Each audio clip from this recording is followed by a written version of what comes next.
नमस्कार दोस्तों, RRP happy life channel में आप लोगों का स्वागत है। प्यार अगर गुनाह है तो होने मत देना, प्यार अगर गुनाह है तो होने मत देना, और प्यार अगर खुदा है तो खोने मत देना। प्यार अगर गुनाह है तो होने मत देना, प्यार अगर खुदा है तो खोने मत देना। जिसे तुम चाहते हो खुले दिल से प्यार करो, अपने प्यार को कभी रोने मत देना। अहमियत आपकी क्या है बता नहीं सकते, अहमियत आपकी क्या है बता नहीं सकते, रिश्ता आपसे क्या है बता नहीं सकते। आप हमारे लिए इतने खास हो, आप उदास हो तो हम मुस्कुरा नहीं सकते। दोस्तों, आज से 40 साल पहले शादियां कैसे होती थी, आज की कविता का नाम है मेरी शादी। मैं आप लोगों को बताता हूं, हर लाइन पे आप लोग मज़ा लीजिएगा। 1985 में बाल विवाह होता था, 1985 में बाल विवाह होता था, शादी होती थी फिर गौना होता था। तालियां होनी चाहिए हर दो लाइन पे। 1985 में बाल विवाह होता था, शादी होती थी फिर गौना होता था। जिस बर्तन में खाना बनता था अपने ही गांव का भगौना होता था। जिस बर्तन में खाना बनता था अपने ही गांव का भगौना होता था। धान के प्यार को, कहीं कहीं पे धान के पौध को पैरा भी बोलते हैं, तो धान के प्यार को ज़मीन पे बिछा के ऊपर से कालीन डाल देते थे। सभी बारातियों का एक साथ बिछौना होता था। मामा और फूफा में खूब मजाक होती थी। मामा और फूफा एक साथ सोते थे। मामा फूफा को खूब गाली देते थे, लेकिन मामा उनकी बात का, फूफा उनकी बात का बुरा नहीं मानते थे। मामा जब फूफा को 10 गाली देते थे तो लोग ताली बजा के हंस लेते थे।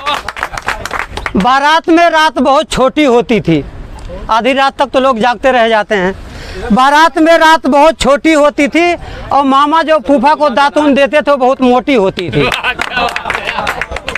बारात में रात बहुत छोटी होती थी, मामा फूफा को जो दातून देते थे बहुत मोटी होती थी। मामा फूफा की पहचान चाय बांटने वाले से करा देते थे। थोड़ा और लो, थोड़ा और लो करते करते 2-4 कप चाय पिला देते थे। अब इसके बाद खिचड़ी की रस्म आती थी। फिर आई खिचड़ी खाने की बारी, और गावे लगी औरतें गारी। खिचड़ी खाने का भी अलग आनंद होता था, औरतों की गालियों में बाल कांड का छंद होता था। भैया 2-2 लाइन के जब गाने चलते थे तो इतना आनंद आता था कि वो एक पूरी खाते खाते हम लोग गाना सुनते सुनते इतना टाइम लगा देते थे, आनंद विभोर हो जाते थे। ऐसा लगता था कि हम कितना खा लिए।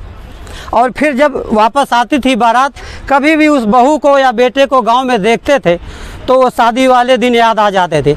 आज हम लोगों ने पैसे का इतना महत्व दे दिया, इतने व्यस्त हैं कि जब हम बारात जाते तो हम यही नहीं देखते हैं कि हम किसकी शादी में आए हैं, कहीं उसी के बारात में खाना खा रहे हैं कि दूसरे वाले में खा के चले आए हैं।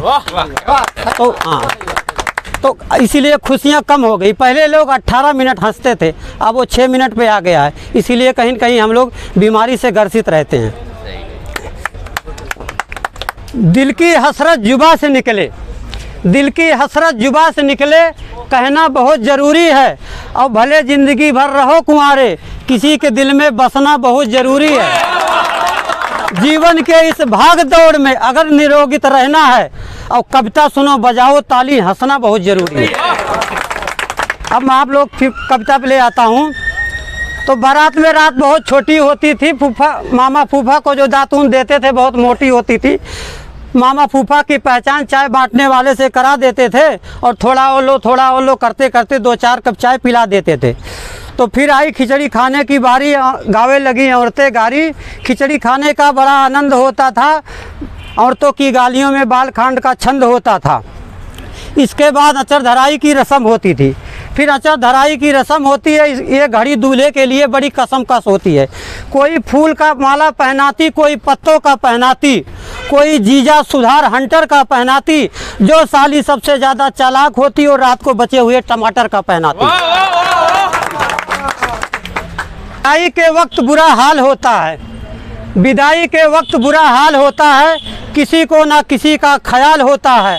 हर बेटी हर बहना की यही कहानी है, दोनों अखियाँ ऐसे बरस रही जैसे झरने का पानी है। देवता भी इस पुण्य कार्य के लिए आसमान से तरस रहे हैं, माँ बेटी के साथ भैया बाबू के भी नैना बरस रहे हैं। जीप और रिक्शा में विदाई होती थी, चद्दर का वहार होता था, औरतें जब 2-2 लाइन के गीत गाती थी, ऐसे लगता था जैसे सावन में फुहार होता था। धन्यवाद दोस्तों। मेरे वीडियोज़ अच्छे लगते तो आप लोग लाइक कीजिएगा, कमेंट कीजिएगा और शेयर कीजिएगा। धन्यवाद दोस्तों।